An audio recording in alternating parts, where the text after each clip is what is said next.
Welcome to the Cross Border Summit. Today we are joined by Tony Pelli, Practice Director, Security and Resilience at BSI Consulting. Welcome to the summit, Tony. Thanks for having me. Really excited to speak with you today. Today we are getting into all things obviously today is the day all about cross border. We're getting into every sort of facet about it. But today you and I Mhm. specifically are focusing on kind of that cargo security landscape. But before we get too far Mhm. into that, let's get some background on you and how you got started at BSI. Yeah, so I started working at BSI as actually an intelligence analyst, so helping companies understand where the risks were in their supply chain. So, in a way, I'm coming back to my roots today to talk about sort of the cargo risk environment that we see in North America. So, I started in that line of business, started working my way sort of out into the field, getting more and more involved with the way that companies are not just understanding the risks in their supply chain, but starting to manage them. And I've worked as the practice director for security and resilience at BSI for about 6 years now. And our team helps companies understand, manage, and mitigate the supply chain risks that they're seeing in their supply chains. Could be anywhere, could be in North America, around the world. My team and the broader BSI team is able to help them out with those challenges, intervene with suppliers directly, and help drive improvement in their management of supply chain risk. So you guys are really the ones that come in and say like, "Have no fear. We're here to help." Like you Yes. guys are like the Supermans of it. Usually after something bad has happened, but sometimes we get clients who want to just be more proactive in general. So I'm hoping that the things we talk about today will make people realize, hey, maybe I should check in on kind of what we're doing in Mexico, what we're doing in Canada, what we're doing in the US to manage risk in the supply chain. Look, anything that's more proactive on the risk management side will always have my vote because the cleanup on the other side is not it's not fun. Yes, It's not a usually good time. usually more time consuming, more expensive, and you typically get a worse result. Not to say it can't help, absolutely does help, but definitely being proactive is typically less expensive and a lot easier. 1,000%. So to kind of get started in all of this, what could give us like a brief little overview? What is the current cargo security landscape in Canada and then also in Mexico? Mhm. So Canada actually kind of looks a lot like the United States in terms of what we see for cargo related risk. And so when we talk about cargo related risk, we're talking about a few different things. One is just sort of outright theft of product. That's an issue in Canada. It's an issue in Mexico. It's a major issue in the United States as well. And then there's also smuggling in legitimate cargo. So moving drugs or weapons, sometimes people in otherwise completely legitimate cargo shipments that are crossing international borders. So what you see in Canada is a lot of theft that's concentrated around the Toronto area, to a lesser extent, the Quebec and Vancouver areas. And what we're seeing there is sort of an evolution of theft that is looking more like the United States. What you see in the United States is a lot of what the industry has termed strategic thefts. So not just kind of guys at a rest stop, driver lose their keys in the ignition and they take the truck. It's a bit more sophisticated than that now. What we're seeing is people are impersonating legitimate carriers. They are stealing the identity of legitimate carriers. They're using recently shut down carriers to sort of work with brokers or get brokers to broker loads to them, not knowing that they're going to just take off with it and steal it. So that's a form of theft that's now very, very common in the United States. Extremely common. I don't know of a single client we've spoken to that doesn't have an issue with that, in some way. But we're now seeing that expand to Canada a bit more. So it's something to look out for. A lot of times there's a phishing element to that as well, PH phishing element to that, where somebody's sending an email to get the carrier to send information that then helps them steal the identity of that carrier. So the good news here is that a lot of the things that you would do to counter any other cybersecurity threat can help here as well. And also just sort of improving your vetting of carriers. If you're somebody who's moving freight, improving your vetting of carriers, or if you're a broker yourself, improving your vetting of carriers can help a lot with this particular type of challenge. And now would be a good time to start doing that if you have significant interest in Canada or moving a lot of freight in Canada, because it's something that's just emerging or is starting to emerge as a more serious risk. So when we go back to because it makes sense that like Canada's kind of on par with the US because honestly, in regards to supply chains, we do a lot of things similar. There's a lot the only weird thing that generally tends to happen, between intra-Canada or inter-Canada and intra and inter-US shipments is that Canada has postal codes with letters in them, and a lot of systems absolutely hate that. But for the most part, everything else has always kind of been very similar, and it's just the way of doing cross-border business between the US and Canada is wildly different than between the US and Mexico. So kind of when and the growth we've seen in Mexico over the past few years has been, like, astounding. Like, I know someone has measured it, but to me, it just feels like it has to be, like, 1,000,000,000% higher than what it was expected to be or anticipated, which is great, and I love that those opportunities are happening and that we are having this kind of nearshoring effect where we are creating more resilient and stable supply chains just among North America.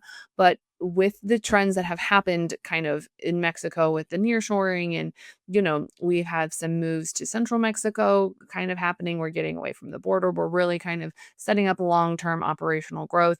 When it comes to these new trends, what like how have they shifted in recent years? Have we moved to the cargo theft trends being more towards high value items or easily resold? Because I know here in the US, the high value items are always going to be a target. Like we're always going to see a truck of PlayStation 5s be a target. If that's still a thing that people are still after, I assume they are. But Definitely. Yeah. Yeah. but also, we're seeing a lot in the food and beverage space where it's something that, like, doesn't necessarily make like, someone who's not a criminal, myself included, I go, "Why would you steal a 30,000 pound like, trailer of crab, like, of Yeah. fresh crab?" Yeah. Like, that seems like a weird choice, but that actually, happened, fun fact, last year. But it's something that we're seeing a lot more. You're seeing food and beverage be huge targets here in the US. Is that some similar trends that we've seen in the cross-border space as well? Or is there a whole other set of risk factors happening with with goods in Mexico? Yeah, Mexico does look completely different from Canada and the United States. For a long time been one of the top three countries that we see for cargo theft, along with Brazil and South Africa, depending on sort of how you measure it. Mexico may actually have more thefts than both of those places. So it's long been one of the highest risk places on earth for cargo theft. And I think the point that you've made about companies moving to more interior Mexico is an emerging sort of risk or a trend that we're seeing. Companies that work in sort of the direct cross-border space, maybe they're an auto parts manufacturer in Monterrey or outside of Monterrey, they're used to dealing with risk in that specific part of Mexico. And obviously, I can talk through some of the trends that we're seeing there just in terms of smuggling and things like that. But they're not used to sort of the completely different threat landscape that you'll see in central Mexico. So the states of Puebla and Mexico and the area around Mexico City see quite a few cargo thefts, and most of those cargo thefts are hijackings.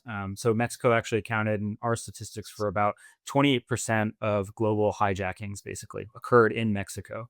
And then 73% of cargo thefts in Mexico um, involve violence in some way, right? So where you're seeing in the US and Canada, it's a more kind of sophisticated, not to say that armed cargo theft is not sophisticated. In some cases, it's extremely sophisticated, but you're seeing more of a, I guess, hands-off approach to cargo theft where there's more of sort of these complicated schemes involved or some sort of dissection. In this case, it's, causing an accident in the middle of the street to basically stop the truck that you want to hijack, getting out guns, forcing the driver out of the vehicle. So most of those thefts do happen in interior Mexico, in particular in the area around Mexico City and near Puebla. We do see other places as well, like Jalisco, where Guadalajara is located, Veracruz, because of the port there, quite a bit of cargo theft there as well. But that's all through that sort of band within central Mexico where we see most of that cargo theft. It looks quite different from what you see in the US and Canada, and companies need to be sort of prepared a bit differently for that, and you're even differently than if you're just doing work in Mexicali or doing work in Monterey or outside of Monterey, for example. The way that you prepare for that does look quite a bit different. And then to your question about sort of the commodities that we're seeing, food and beverage actually is a commonly targeted commodity pretty much everywhere where we see significant cargo theft. The main reason being that if you steal a bunch of pharmaceuticals, that's hard to sort of sell back Mhm. because the hospital, the pharmacy, wherever is going to ask, where did this come from? Can you prove the provenance of this? I don't want to just sell this on to somebody else. If you steal a bunch of, the example you gave, I think 2 years ago or 3 years ago, we saw a theft of, I think it was almost $1 million worth of octopus, like frozen octopus. If you sort of break that shipment up, distribute it to a bunch of different restaurants or a bunch of different wholesalers, even, or corner stores, they're not necessarily going to ask, where did this come from? So the kind of ability to fence and ability to flip a product is just as important as its sheer value in determining what's at risk for cargo theft. So we And are that's seeing something that. That's something that, has been a consistent trend, like, kind of as more and more data has come out around cargo theft. It's, what I consider the weird thefts of, like you said, the octopus. And because 'cause I'm trying to imagine, like, if I'm, setting up and prepping at the kitchen, at the restaurant, and some guy just, like, rolls up and is like, "Hey, I got some octopus. Do you want it?" Um, I'm gonna have just a little bit of questions, like, Yeah. "What?" Where did this Um, come from? Yeah. Yeah. but no, it is something that, all the stats point to what can they get rid of? What can we sell easily? Mhm. And what can we just get rid of that's easy to ditch? Because a lot of times with consumer electronics, those will have serial numbers, and Mhm. there's like a paper trail for it. But nobody really paper trails, your package of Gatorade. Nobody really paper trails whatever drink the youths have decided is the drink of the moment. Mhm. Those are easy to offload and sell somewhere, and you're right, nobody's really gonna ask questions if an extra pallet of Gatorade shows up and you're just like, "I got a steal of a deal for you." Mhm. Like, that's it. Yeah, and the evidence is, I mean, literally in this case, consumed, right? So it's not, you distribute it quickly, it's gone within a couple of weeks.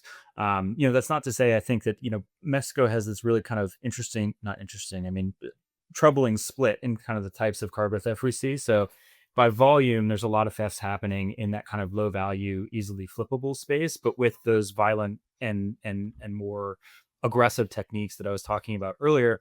But you see the same thing for, maybe more organized groups, cartel activity that's targeting things like, high end processors, the electronics that you see other places. Mexico does see a higher percentage of thefts of pharmaceutical products than most other countries, in like 6 to 7% range.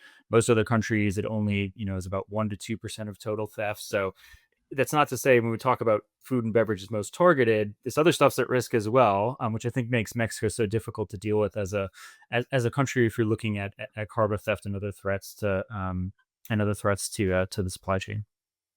Yeah, because it's like once it's kind of almost all encompassing. Because if you're shipping something that's pharmaceutical, well, potentially here when it crosses the border, it's fine. Or Mhm. it's not necessarily fine, but it's at a lower risk, but that doesn't mean getting it to there and vice versa. Like, just because, your shipment doesn't get stopped, in Mexico, but it could get thefted, that's not the right word. It could get Stolen. stolen. There we go. It Yeah. could get stolen once it makes it here in the US, Yeah. which is not great. Honestly, it doesn't leave me the warm fuzzies Yeah. on the inside. Not great. But I guess along those lines, are there any specific, like, time of year that you guys have seen that makes it more susceptible? Like, for example, December, is that the month that cargo theft happens? Or is it just, when produce season happens and all the farmers that are selling produce down in Mexico are going north to cross border? Is Mhm. that, like, mark the beginning of it? Like, Mhm. kind of, is there any seasonality to it, or is it just kind of like omnipresent? Yeah, it's more or less omnipresent. I think especially in a place like Canada, we used to see more seasonality. Like you said, it would spike in the fourth quarter, typically be down in the first quarter, like a lot of retail businesses. But now that retailers and even like agriculture, they're sort of less seasonal than they used to be. But especially in that retail sector, we see the theft spread out, a bit more than we used to. So unfortunately, time of year can't really be a guide to sort of whether there's risk in any particular commodity or area. That is, not exactly the answer that I was hoping for, if I'm being honest. Sorry. Gotta stay vigilant at all times. Yeah. No, I think what companies need to think about is less so, okay, I'm only shipping at this time in this place. There's no risk there, right? I think that they we work with companies sometimes where they say, well, we haven't been hit by this particular issue. It's like, okay, but a lot of companies that are like yours have been. So Mhm. you guys maybe have just been lucky, right? So I think that they need to think about kind of layering in security or layering in other ways of mitigating that risk as they're selecting the carriers, as they're thinking about their strategy as a whole for market entry into Mexico, or when selecting suppliers in Mexico. Make that a part of sort of the normal process of business, right? And then it'll one be easier to sort of implement. And then regardless of any of these kind of seasonal changes or commodity changes, or let's say we have seen in some places a slight decrease, like in Pueblo, for example, a slight decrease in cargo theft. Very slight. I mean, still from a very, very high baseline. But regardless of those types of changes, your company will be prepared, and your business will be a bit safer from those kinds of things. I mean, look, a decrease is a decrease. Even if it's like half of a We'll percent, count it. Yeah, we'll count we take the wins where we can it. get them. Okay, Absolutely. Tony. Absolutely. Yeah. But kind of along those lines, so we don't have a great time of year to be shipping. It's not like it's like, oh, as long as you don't ship on the second week of November, you're good. So I'm not gonna lie, I don't love that, but it is nice to know that it's kind of an ongoing thing. And I'm a firm believer that just because you haven't been hit by cargo theft doesn't mean that you're not going to. It's truly just a matter of when, not Mhm. if. Mhm. But that being said, for if I'm a shipper and I'm doing cross border, whether it's US to Canada, Canada to US to Mexico, or just US to Mexico or Mexico to US, any kind of cross border in North America, Mhm. what proactive steps do I absolutely need to be taking? Like, what are, in your opinion, the table stakes that we have to have now? Yeah, I think you'll want to kind of split what you're doing between the US and Canada and Mexico. I think in Mexico, it's much more important. Obviously, it's important in the US and Canada, but much more important to have a really well layered approach to protecting even like a single vehicle, a single truck, right? Because we haven't touched on it as much, but another omnipresent risk in Mexico, especially in cross border, is smuggling, right? So smuggling of drugs, in some cases, smuggling of weapons from the United States into Mexico, but the vast majority is drugs, and in some cases people from Mexico to the United States, and that impacts primarily agricultural products, but other products as well, right? So you'll want to think about sort of layering your protection throughout different parts of the supply chain. Sometimes I think people get hung up on kind of a point solution, like I'll just use GPS for the in transit piece. That's great, but it needs to be layered with other protections, whether that's on the truck itself, whether it's how the supplier is loading those containers and trailers. I've seen some of the best cargo security practices I've ever seen in Mexico, but I've also seen some of the worst, right?